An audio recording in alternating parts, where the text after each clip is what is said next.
buhay na binigay mo sa amin, sa bawat isa sa amin, sa inyong pag-ibig, sa inyong katapatan, na kahit na may pagkakataon na kami ay hindi tapat, may mga pagkakataon na kami pa rin ay nagkakasala sa inyo, pero ikaw, ang aming Diyos, nandyan palagi para sa amin.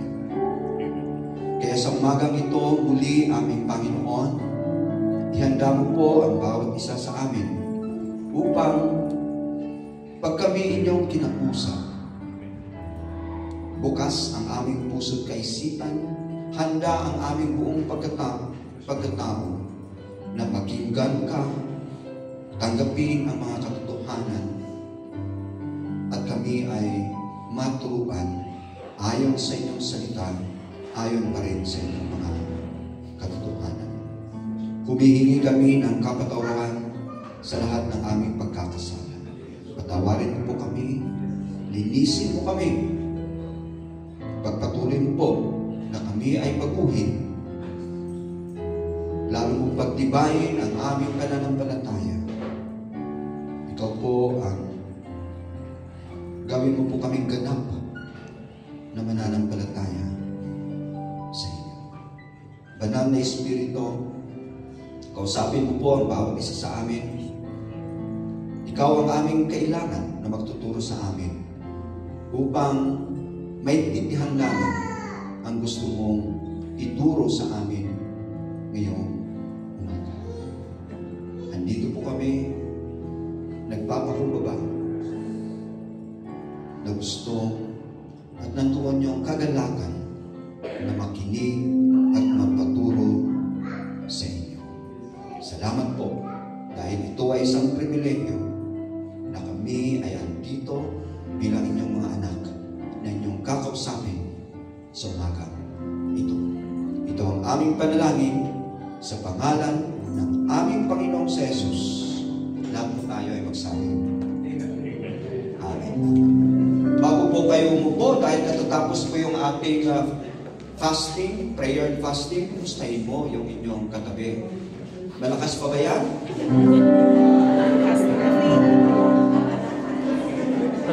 O gutom pa ba yan? Baka matutumba at hindi magtatagal ngayong umaga. Malakas na. Tignan mo nga yung inyong katabi kung may nagbago ba sa kanyang mukha, sa kanyang aura dahil sa pagka-fasting. Tumanda ba yan o naging mas maliwanag yung mukha? Mas naging bata. Hindi ko masyadong makita yung mga mukha nyo kasi ang liwanag doon. Gusto ko nga kayo ang magliliwanag, hindi yung bintana. So, magandang umaga sa ating lahat. So, sa umagang ito, umpisahan natin na pag-aralan ang libro ng Filipos. Ang sulat ni Pablo para sa mga mananampalataya sa Filipos. So, dito, ang gagawin natin ay verse by verse ang ating pag-aaral. At naniniwala kami na ito ay mas systematic. Dahil talagang himay-himayin natin yung mga verses. Basahin natin, i-relate natin ang bawat verses sa isa't isa. Kaya yung context ay makukuha natin. Kasi kung paisa-isang verse lang ang ating pag-aaralan at hindi natin nakita yung kabuuan kung bakit yun ang sinabi o naisulat sa salita ng Diyos, baka hindi natin lubos makuha kung ano nga ba ang tinutukoy o kung ano ang itinuturo. Kaya pag verse by verse, naniniwala kami na mas malalim yung ating pag-aaral at maiwasan yung mali na pag-intindi o pagtuturo. Maiwasan natin yan. At may mga verses na maaaring marami ang ituturo at mabigyan pa natin ng mas maraming oras o pagkakataon na basahin at pag-aralan. Di ba? So, dito, mas madali tayong makasunod. Bakit? Verse by verse yan alam natin kung ano ang ating babasahin. Di po ba? So kung sinusundan natin yung pag-aaral, alam natin kung ano yung natapos ng napag-aralan at kung alam na rin natin yung susunod. So pwede nating i-review at pwede tayong mag-advance reading. Kaya pagpunta natin dito, kung nag-advance reading na tayo, alam na natin yung mga sumusunod. At mas madali nating intindihin kung ano yung ating pinag-aaralan. So, walang rason na, ay, hindi ko nabasa dahil alam natin na tuloy-tuloy yung pagbabasa. At kung by verse, yung kaming mga pastor kasi minsan, meron kaming paborito na mga topic. Oo, at kung hindi verse by verse, maaaring doon yung tendency na pipiliin namin na ituro. So maraming hindi maituro dahil parang pinipili lang namin. So dahil verse by verse ang ating pag-aaral sa libro ng Philippians, maiwasan namin yun. At mapipilitan kami rin, pati kayo, na talagang pag-aralan ng gusto kung ano yung sinasabi ng mga verses. Ito. So okay ba yan? Yeah. Verse by verse ang ating gagawin. So ngayong umaga, ang gagawin natin ay introduction muna sa book of Philippians. So sa introduction na ito, ang verses 1 and 2 muna ang ating titignan. Pero bago natin titignan yon, magkaroon muna tayo ng may clip. Hopefully may clip na background. So short na background. And then ang susunod, titignan natin yung medyo kulang yata yung battery dito, baka hindi nag-fasting. Kaya short background, and then after that, titignan po natin ang subtopic na Servants of God for Life, Saints in Christ, Jesus for Eternity, at saka sustained by God's grace. Titignan po natin ang mga tupikong ito. So, short background. So, ang Philippi, ito ang pangalan ay nakuha sa pangalan ni Philip II. Na ama ni Alexander the Great, na siya ang hari noon ng ancient kingdom, yung kaharian ng Macedonia. Pero bago ipinanganak ang ating Panginoong Hesukristo, 42 years bago yan, ito ay naging parte ng Roman Empire.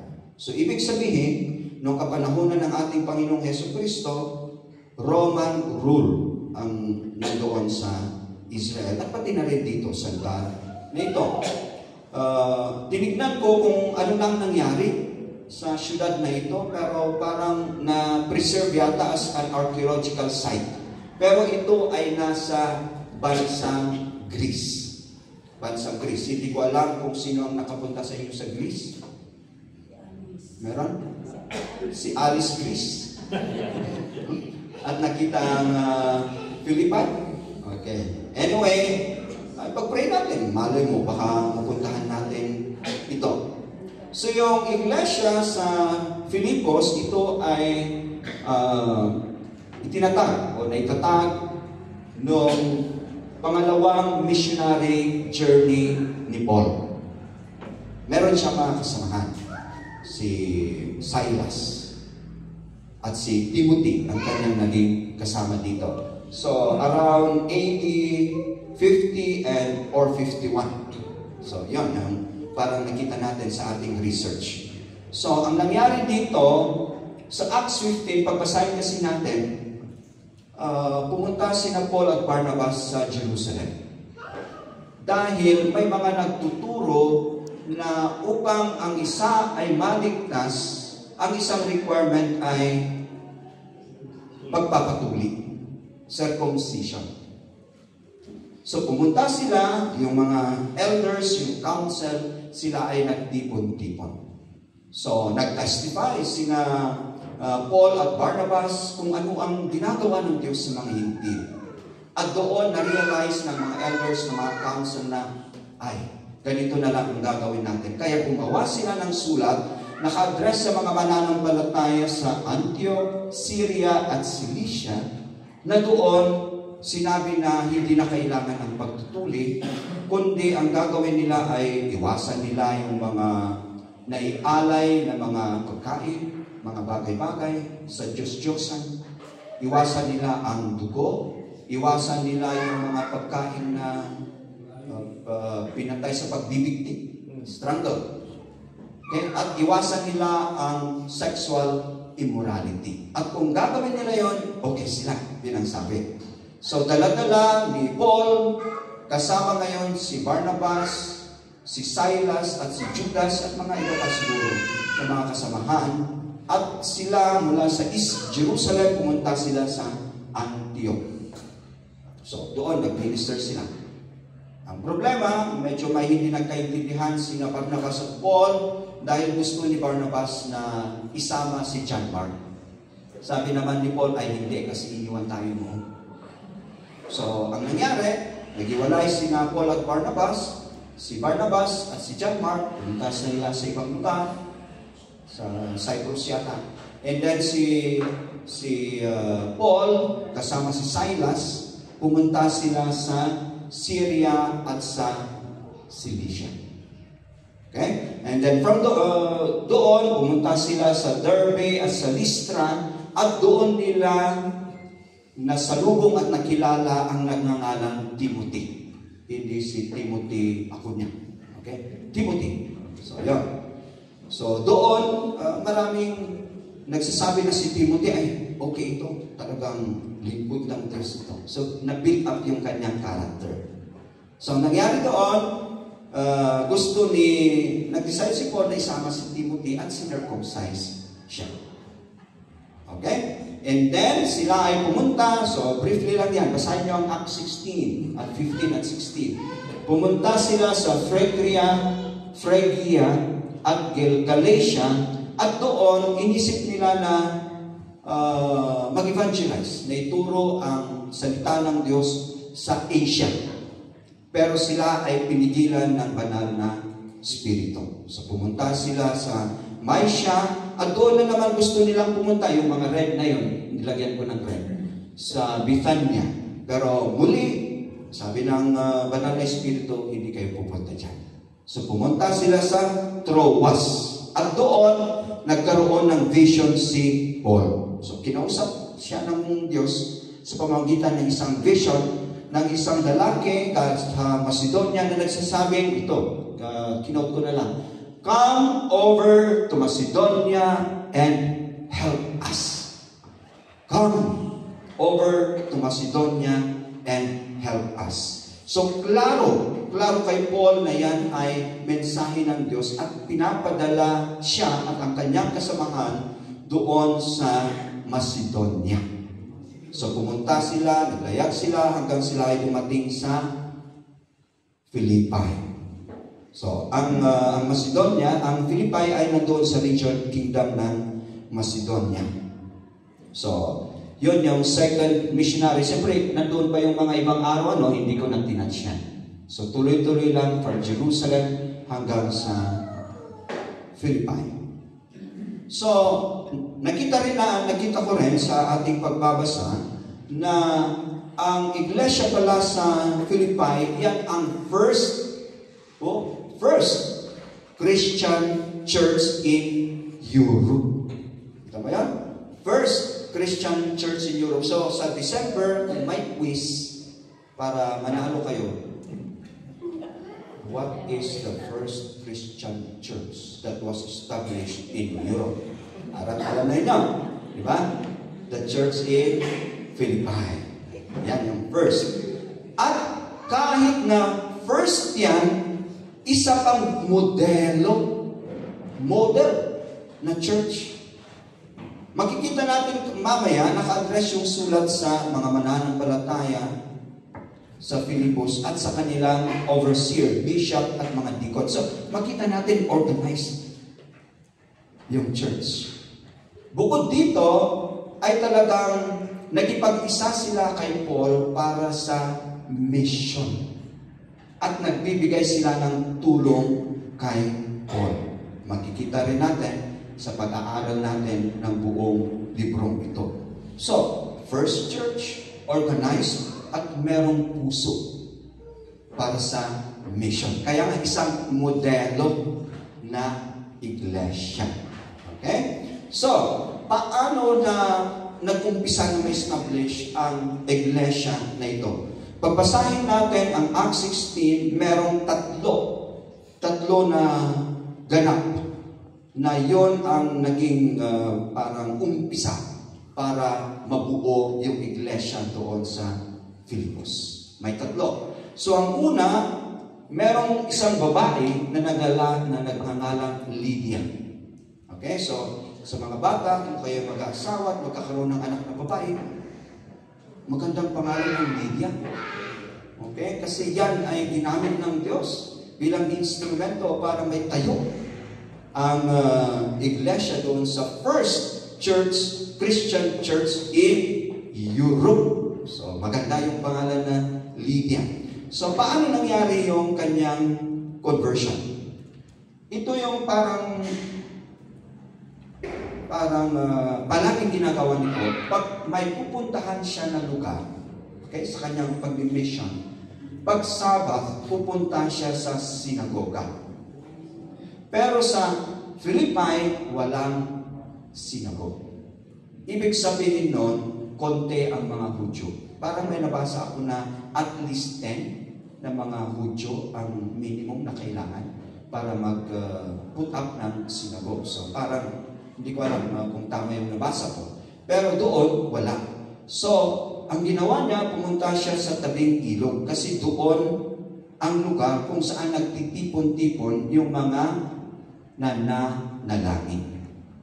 So, pagdating doon, may grupo ng mga kababaihan. At ang isa doon, so women's ministry, very important, di ba? Na talagang nagtitipon-tipon at nananalangin. So, isa sa kanila ay si Lydia. Dinescribe dito that she is a worshiper of God. So, hindi ko alam kung sinong Diyos, pero may puso siya. May puso siya. Naniniwala ko na sa tamang Diyos pa rin siya. Bakit? Nung narinig niya yung mga itinuro ni Paul, the Lord opened her heart to heed the things that Paul spoke or taught at that time. So makita natin na bukas kaagad yung kanyang puso.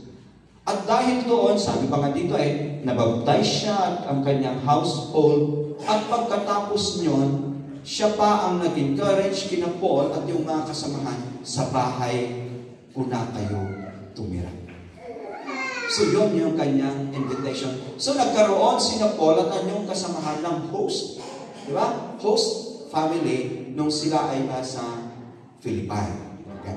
So ipinagpatuloy nila, sabi doon, mga 3 months yata silang namalagi doon sa Philippi. And then, ang pangalawa na pangyayari ay yung deliverance ng isang slave girl from demon possession. Yung pagpapalaya ng isang aliping batang babae sa pagsapi ng masamang espiritu. Okay, so yung deliverance niya. So, meron kasing isang batang babae na sinapian ng masamang espiritu. At dahil siya ay alipin, meron siyang amo. Yung amo, pinagkakakitaan yung babae dahil nanghuhula yung babae. Yung batang babae ito ay nanghuhula. So, pinagkakakitaan. Ngayon, nung nakita niya sina Paul at yung mga kasamahan, sinundahan ng maraming araw. Tama naman yung kanyang sinasabi eh. These men are servants of the Most High God who proclaim to us the way of salvation. Tama naman yung kanyang sinasabi eh. Na habang sinusundan sina Paul, ilang araw, paulit-ulit niya, yun ang kanyang sinisigaw. Pero ang nangyari, siyempre siguro medyo nabingi sina Paul. So medyo nainis. So nanalangin si Paul at sabi ay lumaya yung babae sa pagkasabi ng masamang espiritu ito. So napalayas. yung masamang espiritu na yun. At dahil doon, hindi na kayang manghula yung batang babaeng ito, nagalit yung kanyang amo. Nagalit. So anong ginawa? Pinahuli sina Paul, dinala sa may otoridad, at sinabi doon na nanggugulo ang mga tao ito. So sila ay pinahirapan, and then pagkatapos, sila ay pinakulong. So yan. Pero, ito nga blessing pa rin yung kanilang pagkakulong.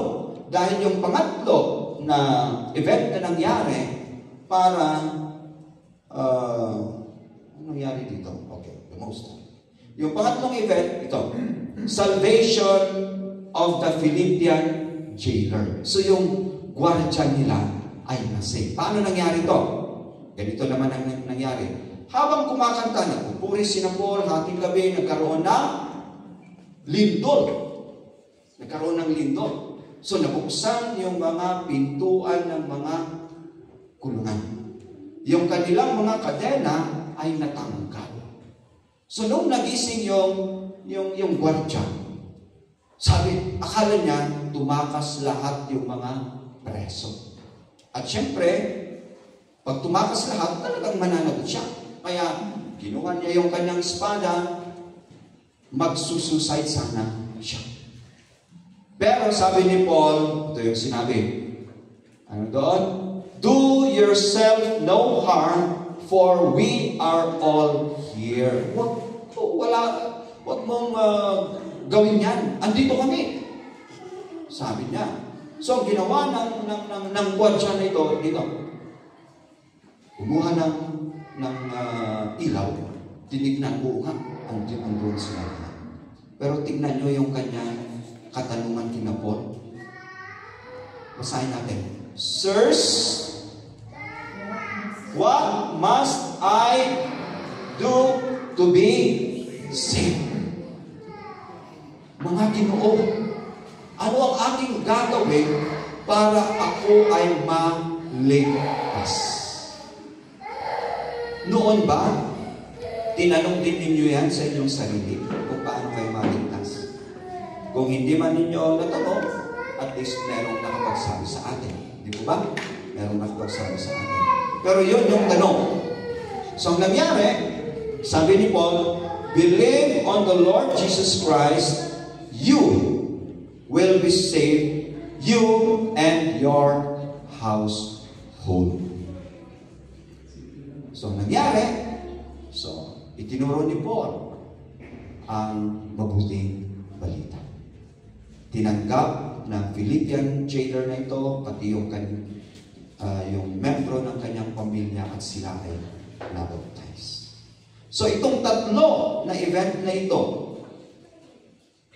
conversion of Lydia, deliverance of that slave girl from demon possession, yung salvation of that Philippian, yung Macedonian jailer, yon ang umpisa para may tayo yung iglesia sa Philippi. Okay?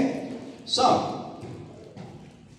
part pa rin ng ating background, ang sulat na ito ay sinulat ni Paul habang siya ay nakakulong sa Rome, under house arrest.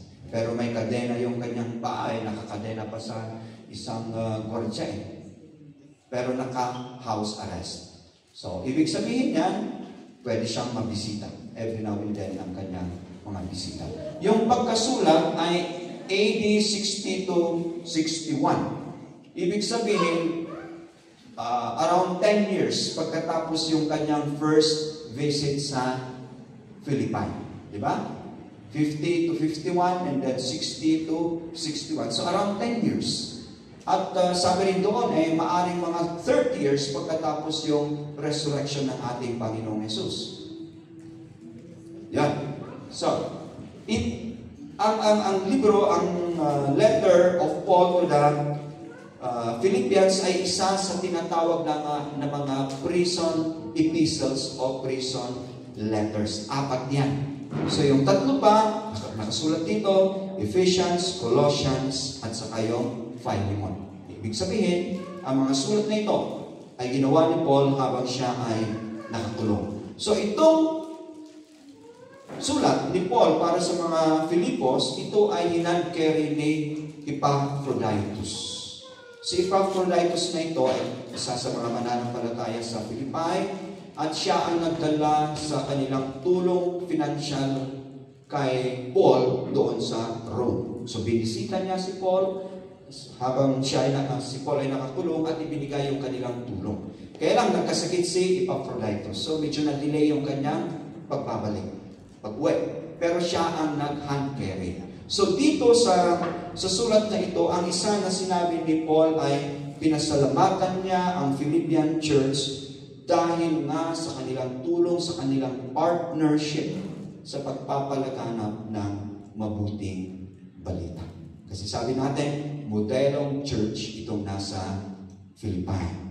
At makikita natin sa ating pag-aaral nito na ilang beses na nabanggit ang salitang joy o kaya rejoicing. So ang tema actually nito ay tungkol sa joy.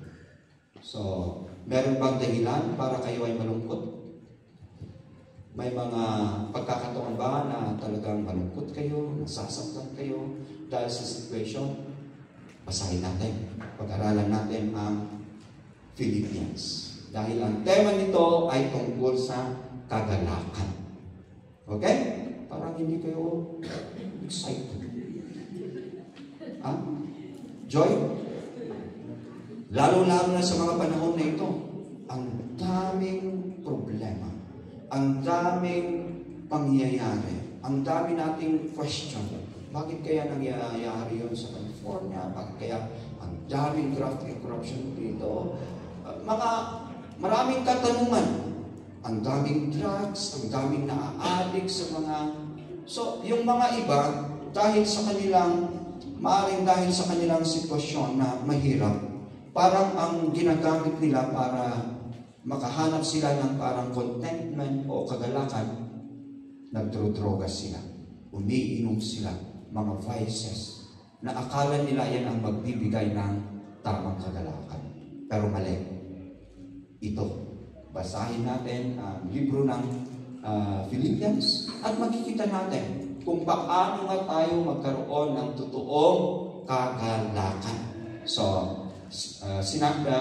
kinote ko lang dito yung mga verses. So, pag titignan natin dito, parang 16 times na ginamit itong word na joy o kaya rejoicing. At ang pinaka-theme verse nito ay ito na. Rejoice. Singa. Rejoice. Again, I say rejoice. Nabasa niyo yun sa baba? Nakatarpaulin? Nandoon yung ating theme verse. Isa pa na naisip ko o nakita ko dito sa libro ng Philippians, ang dami, baka hindi natin namalaya, marami tayong mga favorite na mga memory verses. Okay? Ilan lamang ay sinulat ko dito. Pero ang karamihan, I can do all things through Christ who strengthens me. Maraming beses natin ginamit yan. Di ba? So may mga memory verses tayo galing sa book ng Philippians. Pero naniniwala ako na pag verse by verse yung ating pag-aaral, lalo nating maintindihan ang mga memory verses na ito. Lalo nating ma-appreciate ang mga memory verses na ito. Okay? So, yan lang ay ilan sa mga usually na mga memory verses, lalo-lalo na yung and the peace of God which surpasses all understanding will guard your hearts and minds through Christ Jesus. So isa yan, usually sa mga favorite na mga memory verses natin. So, mas maintindihan natin yung konteksto. Mas ma-appreciate natin bakit pinamemorize ni Pastor ito. Ano nga bang ibig sabihin nito? Mas malaman natin. Okay? So, sa verse 1, sa first part ng verse 1, ito ang ating nababasa. Sabi dito ay, Paul and Timothy, bond servants of Jesus Christ. So ito yung description ni Paul sa kanyang sarili at sa kanyang kasamahan na si Timothy. Mga servants. Bond servants. So, servants of God for life. For life. Hindi lang habang sila ay may support, hindi lang 10 years, 2 years, hindi. Habang sila ay buhay. Sila ay lingkod ng Diyos. Yon ang pag-describe ni Paul sa kanyang sarili at sa kanyang kasamang si Timothy. So, bond servants of Jesus Christ. Ang Greek term pala ng bond servant ay doulos. Doulos. So, pag titingnan natin ang ibig sabihin, siya ay isang alipin. So, sinasabi ni Paul, kami ay alipin ng Diyos habang buhay. Kaya ba nating sabihin yan sa ating sarili? Na ako ay lingkod ng Diyos, alipin ng Diyos, habang ako ay buhay? Subukan nyo kayang sabihin sa inyong sarili. Naku, ayaw. Pero yan. Because one who is submissive to and entirely at his master's disposal. Sa mga panahon na yon, during that Roman rule, ang daming mga alipin. At pag ikaw ay isang alipin, ang ibig sabihin niyan, pag-aari ka ng inyong ama. Yun yan. So makita natin, anong sinabi ni Paul? Bondservants kami. Sinabi niya, Christ owns me. Christ owns my life. Pag-aari ako ni Yesu Kristo. At permanente akong maglilingkod sa Kanya. Yan ang aking commitment. Yan si Paul. At sana, yan din ang ating prayer na masabi natin at magagawa natin. Na tayo ay mga bond servant. Kaya nung sinabi ni Paul yan, naintindihan ng mga taga-Philippi nung binasa nila yung ano kaya ang ibig sabihin ng bond servant. Dahil sa Exodus chapter 1, chapter 21 verses 2 to 6, hindi ko na kinote dito, ang isang alipin ay maglilingkod ng tuloy-tuloy ng 6 na taon. At sa 7th year, kapito na taon, malaya siya. Okay? Palalayain siya. Pero, may mga alipin na nagsasabing, aba, mahal na mahal kaya ako ng aking amo. Ang ganda kaya ng kanyang pagtrato sa akin. Ang buti-buti kaya niya. Sabi niya, mahal ko ang aking amo. Mahal ko ang aking asawa, ang aking pamilya. Hindi ako aalis. So kung makikita natin yan na voluntary. Voluntary yung alipin na yan na magsasabing, hindi ako aalis. Maglilingkod ako sa inyo habang ako ay buhay. Yun. So, bond servant. So, ang gagawin naman natin ng kanyang amo, sabihin niya, kung yan ang gusto mo, so, dadalhin siya sa judges, sabi doon And then, pagkatapos dalhin siya sa may pintuan, and then, bubutasan yung kanyang tainga. Left ear, yung kanyang tainga. Ano ang gagamitin? Yung parang ice pick. Isang matulis na pagtusok. Hindi lalagyan ng aritos, Baka akala yung pang-aritos. Okay. So, yan ang magiging... Sino may mga butas sa tainga? Binutasan ng tainga dito? Kayo ay mga bond servants. Okay? Mga bond servants. So, yan. So, naintindihan nila nung sinabi ni Paul yan. Sinasabi niya na siya nga ay lingkod, alipin ng Diyos habang siya ay buhay. At yan ay kanyang sinabi, yun ang talagang pagtingin niya at pag-consider niya at yung commitment niya sa kanyang sarili. Kasi nung tinawag siya ng ating Diyos, makikita natin yan sa Acts chapter 9. Alam niya, klaro sa kanya kung ano ang pinapagawa ng Diyos sa kanya. He knew at that time very well that Christ sent him to take the gospel to the Gentiles. So, apostle to the Gentiles. Yan si Paul. Pero, pag ituloy natin yung pagbabasa nito sa chapter 1, hindi ko masyadong pahapyaw lang kasi magagalit yung mga iba sa mga susunod. Pahapyaw lang para at least na maintindihan natin ito. Na siguro may mga karanasan si Paul, may mga hirap, may mga challenges. Kaya sa pagkakataon na minsan nandoon yung kanyang desire. Alin kaya ang mas gusto ko? Ipagpatuloy ko na mabuhay at ipagpatuloy kong magsilbi sa Diyos o mamatay na lang ako at makasama ko ang Diyos ng habang panahon. Di ba? So, yun. Tinitingnan niya kasi mas mabuti pa rin na mamatay na ako. Makasama ko ba ang Diyos? Tapos na ang aking mga problema. Tapos na ang aking paghihirap. Pero makita mo yung puso ni Paul bilang lingkod. Bilang lingkod. Kasi sabi niya, hindi. For your sakes, it is better that I continue to live. Para sa inyo, mas maganda na yan. Mabuhay pa ako upang ako ay makapaglingkod sa Diyos. So fruits, mga bunga ang tinitingnan ni Paul. Mga bunga. Yung mga iba pang mga tao na maliligtas pag siya ay nagturo ng salita ng Diyos. Yon ang puso ni Paul.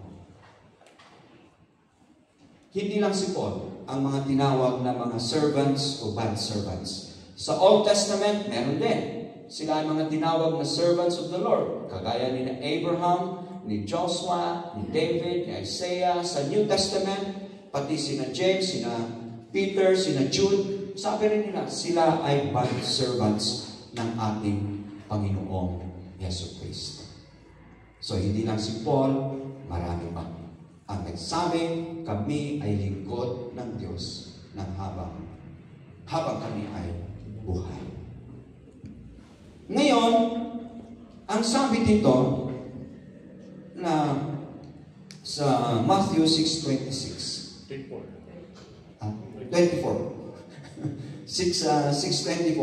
Sabi dito, no one can serve two masters. For either he will hate the one, love the other, or else he will be loyal to the one and despise the other.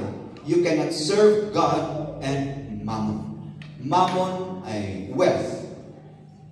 Yung mga material things dito sa mundo. Maaaring kasama rin ang mga kamunduhang gusto natin. Pero sabi dito, hindi pwedeng dalawa ang inyong magiging amo, inyong magiging master. Kailangan isa lang. So we have to make a choice. Kung sasabihin natin na sa Diyos tayo maglilingkod, siya talaga ang ating Panginoon. Pag pinagpatuloy natin ang basahin yan, alam nyo, pag inuna natin ang Diyos at ang kanyang kaharian, anong sabi doon? Lahat naman ng ating mga pangangailangan ay ipro-provide niya. So yun naman ang sekreto nun. Pag inuna mo yung mammon, naku po, maaring masaya ka nga dito sa mundo, pero actually wala kang content. Ang dami mo pa rin inahanap. Mapapahamak pa ang inyong kaluluwa. Di ba? Pero sabi dito, you cannot serve God and mammon. So sina Paul, sina Timothy, at yung mga iba pang mga lingkod ng Diyos na nabanggit kanina, ang pinili nila walang iba kundi ang Diyos na paglingkuran.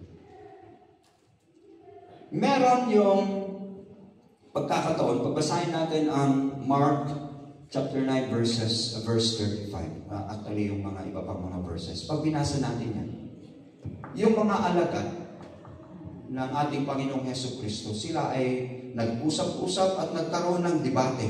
Sino ba sa atin ang pinakamataas na who is the greatest among us?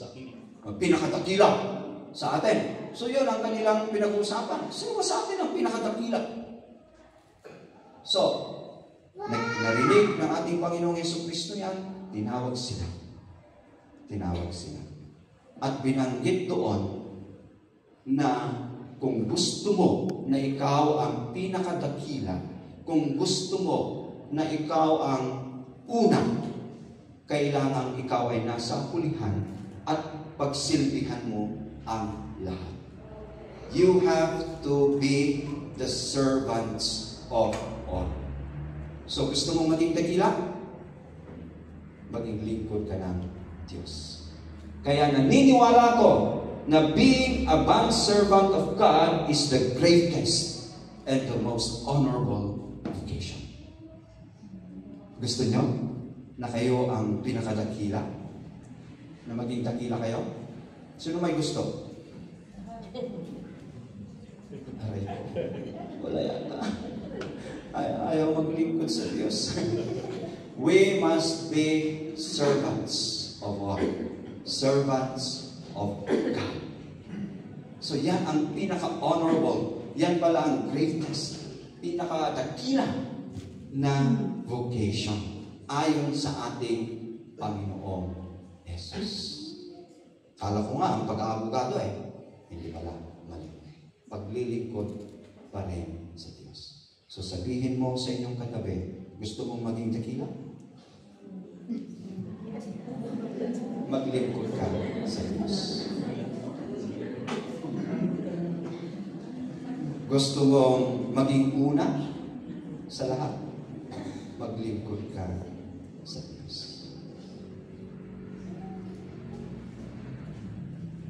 Servants of God for good.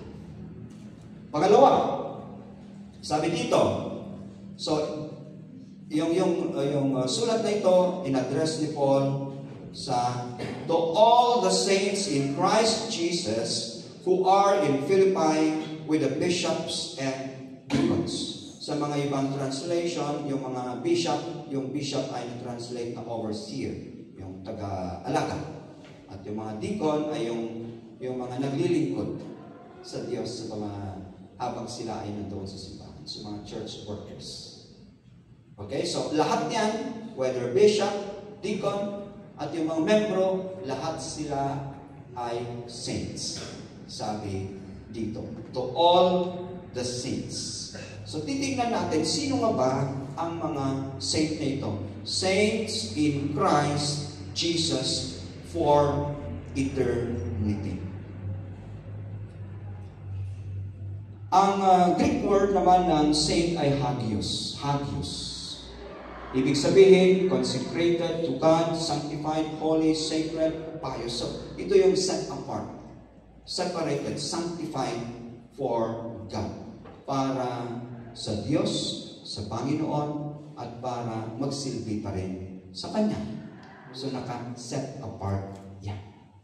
Okay? Yan ang saint. So, biblically, pagbabasahin natin kung sino nga ba ang saint na sinasabi, sino ang banal na sinasabi sa Biblia. Pagbasahin kasi natin itong mga binanggit ko dito, hindi ko na isa-isahin kasi medyo kulang tayo ng oras. Saints are those who belong to the body of Christ. Katawan ni Kristo ang iglesia. Na sila ay naligtas dahil pa rin sa grasya, sa kagandahang loob ng Diyos sa pamamagitan ng ating pananampalataya. So, ang banal na tinutukoy dito, ang saints na sinasabi dito, ay isang totoong mananampalataya sa ating Panginoong Hesukristo. Isang Kristiyano. So, sabihin mo sa inyong katabi, ikaw pala ay isang santo.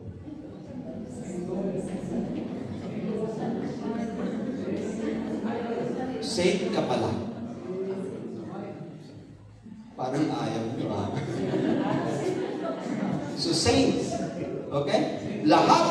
mga totoong mananampalataya sa ating Panginoong Hesus, mga totoong Kristiyano ay banal.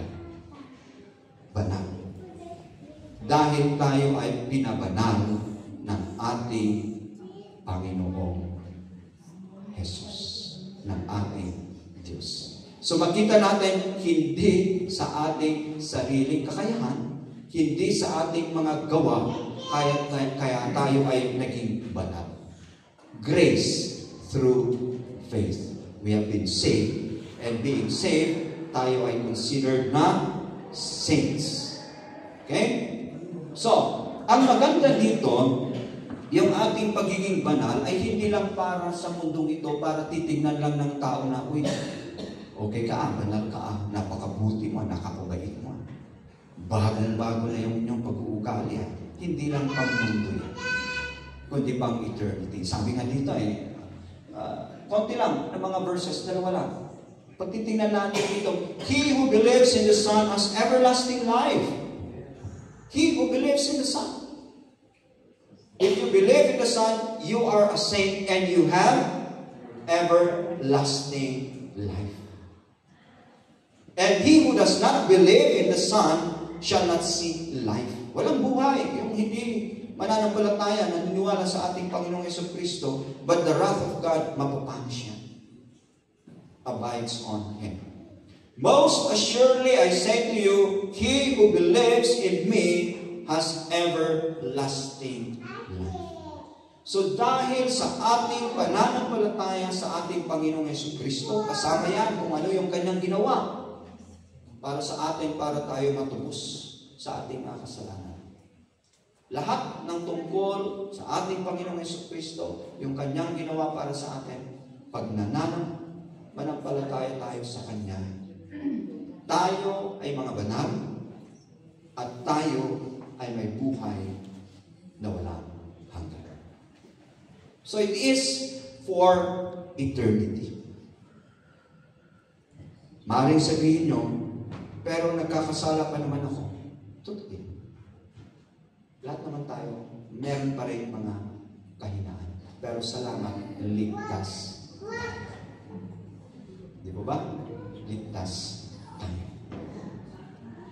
At dito, sa 1 Corinthians 15, chapter 15, pag titignan natin yung konteksto, yung ginawa ng ating Panginoong Jesucristo para tayo iligtas. Napagtagumpayan niya ang kamatayan. Namatay siya, pinako siya, namatay siya, pero nabuhay siya muli. So, pinagtagumpayan. So, ibig sabihin yan, yung ating pag-asa sa ating Panginoong Jesucristo ay hindi lang para sa mundong ito. Kasi kung hanggang doon lang yung ating pag-asa sa ating Panginoong Jesucristo, tayo ang pinakakawawa.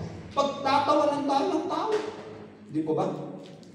Tayo ang pinakakawawa dahil umaasa tayo sa hindi naman pala magliligtas sa atin ng habang panahon. So, if in this life, kung dito lang sa buhay na ito, ng ating Panginoong Jesucristo ay siya ang, yung pag-asa natin sa ating Panginoong Jesucristo ay pang dito lang sa ating buhay. We are of all men the most pitiable. Pero hindi yun. Dahil darating ang panahon, siya ay babalik muli. Yan ang kanyang promise. Siya ay babalik muli. Pagbabasahin natin ang 1 Thessalonians chapter 5, nandoon yung tinatawag natin na rapture. Okay? Nandoon. So, basahin natin yung kabuuan niya. So, nandoon yung tinatawag na rapture. So, ang mangyayari niyan, yung pagbalik ng ating Panginoong Jesucristo, nandoon muna siya sa alabang. Yung mga buhay, yung mga patay na merong relasyon sa ating Panginoong Jesucristo. Sila ang unang mabubuhay. At kasama natin na mga buhay pa, kung buhay pa tayo, pag ito ay nangyari, sasalubungin natin ang ating Panginoong Jesucristo sa alapaap. At tignan nyo yung kanyang sinabi. We shall always be with the Lord. Always be with the Lord. eternity. Yan. Kasama natin palagi ang Diyos, ang Panginoon. So yan. So salamat dahil lahat tayo na mananampalataya ay banal. At dahil doon, meron tayong buhay na walang hanggan. Hallelujah. Pangatlo, or sa verse, pang-apat pala kasi yung background. Pang-apat. Verse 2 ng chapter 1. Grace to you and peace from God our Father and the Lord Jesus Christ. Kung napansin nyo sa lahat ng isinulat ni Paul, part ng kanyang greetings ito. Pala. Pati pala yung sinasabi ng siya ay bondservant o siya ay apostle, part palagi yan ng kanyang sulat. So, dito na naman, grace to you and peace from God, our Father and the Lord Jesus Christ. So, makikita natin dito na yung ating pagiging mananampalataya, pagiging banal, yung ating pagiging lingkod ng Diyos ay sinusustain pa rin yan ng Diyos dahil sa kanyang kagandahan loob. So, hindi pa rin sa ating sariling kakayahan na tayo ay maglingkod sa Diyos. Hindi. Pero dahil pa rin sa kagandahang loob, sa biyaya pa rin ng Diyos. At kung yun nga ang sitwasyon, din nandoon din yung kapayapaan na sinasabi dito. Di ba? Kasi alam natin yung ating tinatayuan, maaaring may mga bagay-bagay nangyari sa ating buhay, pero nandoon yung ating kapayapaan. So, kaya nga sabi, the peace that surpasses all understanding. So, si Paul, dati siya, pag talagang binasa natin kung sino si Paul na ito, Saul, yung kanyang unang pangalan, Saul. Siya ay persecutor ng mga Christians. Na gusto niyang ipabilanggo, ipapatay ang mga Kristiyano, ang mga banal sa ating Panginoong Jesucristo, ang mga saints. Yon yung kanyang gawain. Bago siya tinawag ng ating Panginoong Jesucristo. Acts chapter 9, yung Damascus experience ni Paul, na siya ay tinawag. Kaya siya ay naging Kristiyano at sa kanyang paglilingkod, siya ngayon ang nagpo-persecute. Okay? So, a persecutor turned persecuted. Hindi prosecutor, ha? Persecutor. So, ilan lang ito sa nabanggit na talagang naranasan ni Paul. Siya ay nabilanggo, ilang beses na muntik na siyang mamatay, siya ay pinahirapan dahil talagang pinalo-palo siya, siya ay binato, na sira yung kanilang, yung kanilang vapor. At palutang-lutang sila sa dagat ng 24 hours. Yan, nangyari yan. And then suffered a lot of danger dahil sa lugar na pinuntahan nila, dahil sa magnanakaw, dahil sa mga ibang tao, at pati na rin mga Hudyo. And then ano pa? Sleepless nights. Maraming beses na hindi sila nakatulog, sila ay nagutom, sila ay nauhaw, at kagaya ngayon, medyo malamig, pero mas malamig siguro yung kanilang naranasan. So makita natin dito na sa paglilingkod ni Paul, maraming nangyari, maraming kahirapan. At pag titignan natin sa chapter 12, meron siyang sinabi rin na kapansanan sa kanyang katawan. O hindi ko alam kung ano itong kapansanan, maaaring sakit, hindi ko alam, basta meron kapansanan. At sabi niya nanalangin ako 3 beses sa Diyos, napalayain ako dito, na maalis ito. Pero alam niyo ang kanyang sagot?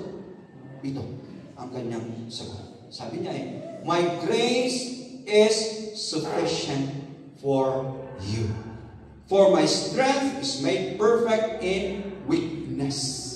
Therefore, most gladly, I will rather boast in my infirmities and my weaknesses, that the power of Christ may rest upon me. Therefore, I take pleasure in infirmities. Tingnan nyo, reproaches, yung mga challenges sa kanya, needs, mga pangangailangan, gutom, uhaw, hirap, persecutions, distresses, for Christ's sake. For when I am weak, then I am strong. So makita natin dito na yung nagsustain pa rin kay Paul sa kanyang paglilingkod kahit na iba't ibang hirap ang kanyang naranasan. Pati pa nga ang kanyang katawan, merong kapansanan kung ano man yun, ay dahil pa rin sa grasya, sa biyaya, sa kagandahan loob ng Diyos. So tayo, sa ating paglilingkod, habang tuloy-tuloy yung ating paglilingkod na totally surrendered tayo, bond servant, di ba? Napag-aari na tayo ng Diyos, huwag tayo mag-alala, andyan ang grasya ng Diyos na magsustain sa atin. Di ba? Dito, sa 1 Peter chapter 5 verses 8 to 10, ang ginawa ko lang. Ito ay tungkol sa demonyo na parang leon. Nandiyan lang, ligid-ligid, na talagang at anytime pwede kang taktin. At siguro kainin. Okay? So, be sober, be vigilant. Because your adversary, the devil, walks about like a roaring lion, seeking whom he may devour. Resist him, steadfast in faith. Panindigan natin yung ating pananampalataya, knowing that the same sufferings are experienced by your brotherhood in the Lord. So huwag tayong magtaka kung ikaw ay anak ng Diyos, ikaw ay lingkod ng Diyos, alipin ng Diyos. Lahat ng mga alipin, lahat ng mga saints dyan, meron at meron din ay experience. So hindi lang ikaw. Okay? So sabi nito, nandito na naman yung grace. But may the God of all grace, the God of all grace, who called us to His eternal glory by Christ Jesus after you have suffered a while. So parang sinasabi, saglit lang naman yan eh. Na-experience eh. Sa atin ilang taon, pero saglit. Perfect, establish, strengthen, and settle you. Kinuha ko yung Tagalog. Pagkatapos ninyong magtiis, sa loob lamang ng maikling panahon, ang Diyos, na siyang pinanggagalingan ng lahat ng pagpapala, the God of all grace, ay siyang magbibigay sa inyo ng kagalingan, katatagan, at lakas ng loob at isang pundasyon na di magtitinan. Siya ang tumawag sa inyo upang makibahagi kayo sa kanyang walang hanggang kaluwalhatian kasama ni Kristo. So makita natin, salamat. Hindi lang tayo iniligtas ng ating Panginoon. Hindi lang niya sinabing magsilbi kayo sa akin. Siya pa rin ang nasa atin, kasama pa rin natin, nagbibigay siya ng kakayahan, nagbibigay siya ng kalakasan.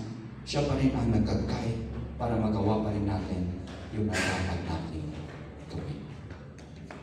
So ang tanong natin sa ating sarili ngayon, bilang mga banal, pinabanal ng ating Panginoong Hesus Kristo, bilang saints, bilang mananampalataya, bilang kabahagi ng katawan ng ating Panginoong Hesus Kristo. Maging kagaya ba tayo ng mga mananampalataya sa Filipos na nakipag-isa kay Pablo para sa mission? Maging modelo church, pag-pray natin na maging modelong church din itong Great Lord of Redemption issue. para maging blessing tayo sa community na ito. Pag-pray natin, maging modelo ng Diyos. Nakikiisa, tumutulong para may bahagi ang mabuting balita sa ibang tao. At salamat dahil isusustain tayo. Bibigyan tayo ng lakas, ng kakayahan, ipro-provide ng Diyos lahat ng ating mga pangangailangan para magawa natin ito. Bilang alipin, bilang lingkod ng Diyos habang tayo ay nabubuhay. Sabihin mo sa inyong katabi, kaya natin yan. Dahil sa kagandahan loob ng ating Diyos. Aming Panginoon, kami po ay nagpapasalamat sa umagang ito. Maraming salamat po at may naisulat si Paul na isang sulat na para sa mga mananampalataya sa Filipos. Naniniwala kami na gagamitin mo itong sulat na ito para makita nga namin ang mga katotohanan, lalong-lalo na yung tema tungkol sa kagalakan, na maaaring may mga sitwasyon na kami ay nanghihina, nadidismaya, o kaya parang gusto nang mag-surrender. Pero andun pala yung kagalakan kung ipagpatuloy namin ang aming relasyon sa inyo at ipagpatuloy namin ang aming pagsisilbi sa inyo. Opo, ang deklarasyon namin, aming Panginoon, bilang inyong mga anak, bilang mga inyong ginawang banal, mga saints, kabahagi ng katawan ng aming Panginoong Jesucristo. Ang deklarasyon namin ay kami ay maglingkod sa iyo bilang mga bond servants habang kami ay buhay. Hindi namin ito kaya sa aming sariling kakayahan, pero andyan ka na hindi mo kami iwan, hindi mo kami pababayaan, andyan ang inyong kagandahan loob. I-sustain niyo po kami. Para pa rin, ang lahat ng ito ay para sa inyo. Para sa inyo lahat ito. Ito ang aming panalangin sa pangalan ng aming Panginoong Jesus. Lahat na tayo ay magsabi.